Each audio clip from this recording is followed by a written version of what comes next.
हम अगर ये ना समझ पाए कि जबरदस्ती हम पाकिस्तान के साथ उलझ रहे थे, तो फिर आगे समझना ही मुश्किल हो जाए। कोई जरूरत नहीं थी कि हम पाकिस्तान से उलझे।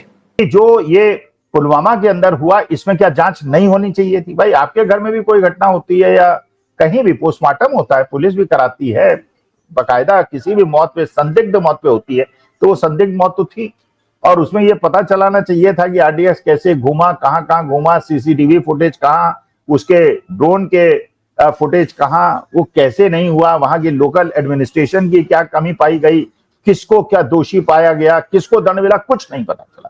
केवल एक ये हुआ कि साहब टेररिस्ट आए, हमने सर्जिकल स्ट्राइक की, हमने देश का झंडा ऊपर रखा और आप हमें वोट दे दीजिए, और वोट ले लिया गया।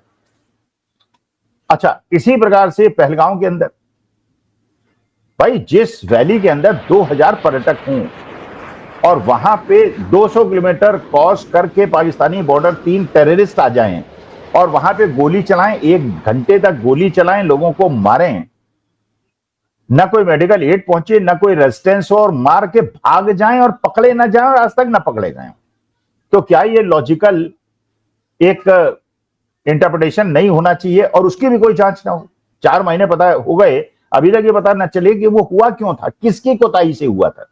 पुलिस की कोताही से हुआ था, लोकल एडमिनिस्ट्रेशन की कोताही से हुआ था, आर्मी की कोताही से हुआ था, हुआ क्यों? तो जांच का न कराना, और आपके पास क्योंकि जांच ही नहीं है, आपके पास प्रूफ ही नहीं है, इसलिए डॉजियर का ना होना, और उसी प्रकार से फिर ऑपरेशन सिंदूर कर दिया गया, और ऑपरेशन सिंदूर भी 3 दिन के बाद युद्ध विराम कर लिया गया, जबकि हमारी सेना शुरू में उसे कोई लॉस हुआ।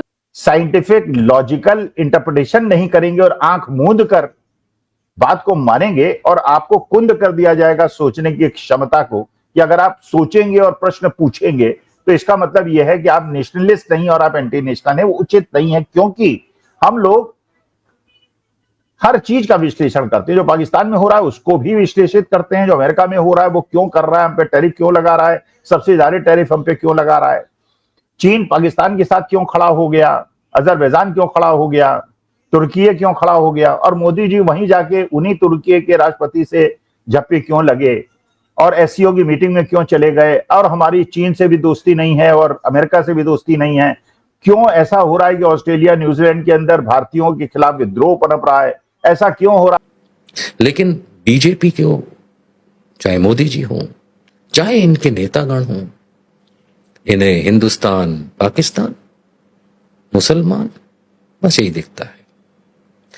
हम आपको बड़ा क्लियरली बता दें, पाकिस्तान से उलझने की जरूरत पिछले 20 सालों में कभी नहीं रही।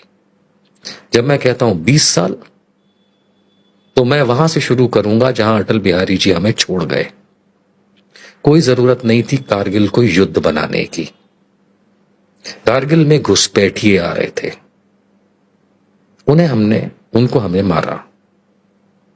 वो कोई युद्ध नहीं था, because it was not officially India Pakistan war.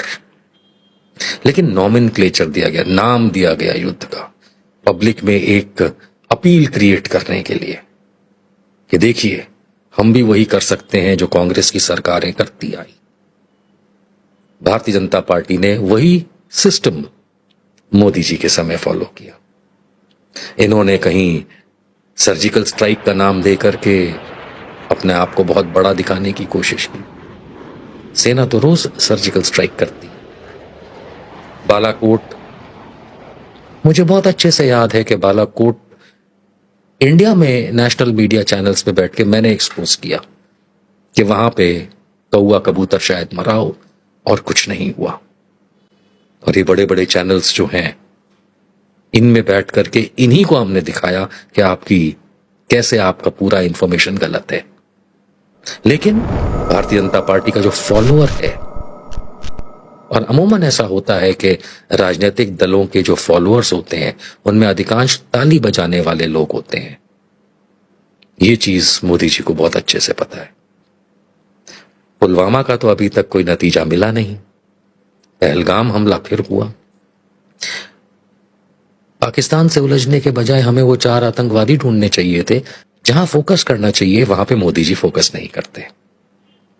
और फिर अगर ये आशा की जाए कि पाकिस्तान के साथ उलझ के जिन जिन देशों में ये जाके अपना वो हमसे बेहतर तरीके से बिहेव करेंगे, तो मेरे ख्याल से दुनिया में अभी भी कई देश ऐसे हैं जो सच का साथ देते हैं। सच का साथ देने वाले देश पहले भारत का भी साथ देते थे, लेकिन हम अगर फेकोलॉजी पे चलेंगे तो फिर कोई हमको साथ नहीं देगा। अगर हम झूठ बरसेंगे तो हमारे घर के लोग ही अपना साथ छोड़ देंगे, विदेश वाले तो हमारे साथ नहीं आएंगे। हम पहलगाम हमले की शुरुआत को समझते हैं। पहलगाम हमला हो ही नहीं सकता था अगर वहां पे सरकार या वहां की सुरक्षा एजेंसीज मिली हुई ना हो। पॉसिबल ही नहीं था। जितनी दूरी से कोई घुसपैठ करता है, वो जैसे हम राजस्थान, दिल्ली यहां देखते हैं तो जमीन सीधी और प्लेन है, लेकिन अगर हम एलओसी पे जाते हैं तो वहां प्लेन नहीं है। 10-10, 15-15 हजार फीट ऊंचे पहाड़ हैं, पर्वत हैं, उन्हें लांघना आसान नहीं। और 3-4 लोग तो ऐसे लांघ के आ भी नहीं सकते। वहां सुरक्षा एजेंसियां हमारी लगी हैं, वायुसेना पेट्रोलिंग करती है, आर्मी है। उसमें से लोग अगर आ गए, चलिए मैं कहता हूं आ गए, फिर हमारी इंटरनल सिक्योरिटी का क्या हुआ? जो घाटी के अंदर चाहे वो अलग अलग सुरक्षा बल लगे हों, जो होम मिनिस्ट्री के आते हैं, चप्पे चप्पे पर है, चप्पे चप्पे पर है। कश्मीर रहना मेरे लिए एक सुखद अनुभव रहा है। मैं कुछ साल रहा हूं कई वर्षों पहले, पर मैं आज इतना जरूर जानता हूं कि किसी गांव में किसके घर में क्या सब्जी बन रही है, वो इंटेलिजेंस को पता होती है। कि बकरा आज जो मटन बनेगा वो किस कसाई के यहां से आया है, ये तक पता होता है। ऐसे में 4 लोग इतने आराम से पॉसिबल नहीं है अनलेस कोई ना कोई उसमें मिला हुआ हो। और ऐसा नहीं है कि कोई एक कांस्टेबल लेवल का आदमी मिला हुआ हो। ये एक बहुत बड़ा या तो एक गेम होता है जिसमें अलाउ किया जाता है, और या फिर जब सरकार का कोई अंग, पूरी सरकार को तो हम कैसे कह सकते हैं, लेकिन अगर कोई अंग ये अलाउ कर रहा है तो फिर पहाड़ों से होके आने की क्या जरूरत है? तो बड़े आराम से कहीं से वायुयान में बैठ के आएंगे, दुबई से उतरे होंगे दिल्ली में, आराम से ले गया होगा दविंदर सिंह जैसा कोई इनको, इतना बड़ा अटैक कराया और हवा में गायब हो गए। किसी तरह पहुंच भी अगर गए थे तो चले कैसे गए? वापसी कैसे हो गई उनकी? कहां हवा में उड़ गए? सो ये हो ही नहीं सकता जब तक बहुत बड़ा सहकार सरकार की तरफ से ना मिला हो उनको। It is just not possible. इनके जो टेररिस्ट्स नाम इन्होंने दे रखे हैं, ये बड़े आराम से आते हैं, कांड करते हैं, चले जाते हैं, और हमारी 56 इंच की सरकार हाथ मलती रह जाती। अब अगर ये इतना बड़ा हादसा हुआ, 26 लोग मारे गए, सेना विफल, सिक्योरिटी एजेंसीज विफल, अजीत डोभाल विफल, अमित शाह विफल, नरेंद्र मोदी विफल, उसके बाद आप पाकिस्तान से उलझते हो। पाकिस्तान से उलझना है तो टर्म्स एंड कंडीशंस सही होने चाहिए। हमारे देश में हवा चला दी जाती है, पाकिस्तान को मसल दिया जाएगा, खत्म कर दिया जाएगा, प्यासा मार दिया जाएगा। मीडिया चैनल तो लाहौर पे भी कब्जा कर लिया, इस्लामाबाद में घर बना लिया था किसी ने। इसे हम नॉनसेंस कहते हैं। मैं आज बता रहा हूं कि हम किसी भी देश को खत्म करने की बात ना सोचनी चाहिए ना करनी चाहिए। ये वही ताली बजाने वालों के लिए है, अपना पॉलिटिकल उल्लू सीधा करने के लिए। घर में तालियां बजेंगी तो वोट मिलेंगे, लेकिन क्या आप किसी देश को खत्म कर सकते हैं? अगर खत्म कर सकते तो इजराइल कब का खत्म हो चुका होता। अगर खत्म कर सकते तो नॉर्थ कोरिया कब का खत्म हो चुका था। ये तो आधी दुनिया के दुश्मन है, लेकिन आप उन छोटे छोटे आधी दुनिया के दुश्मनों को नहीं खत्म कर पाए।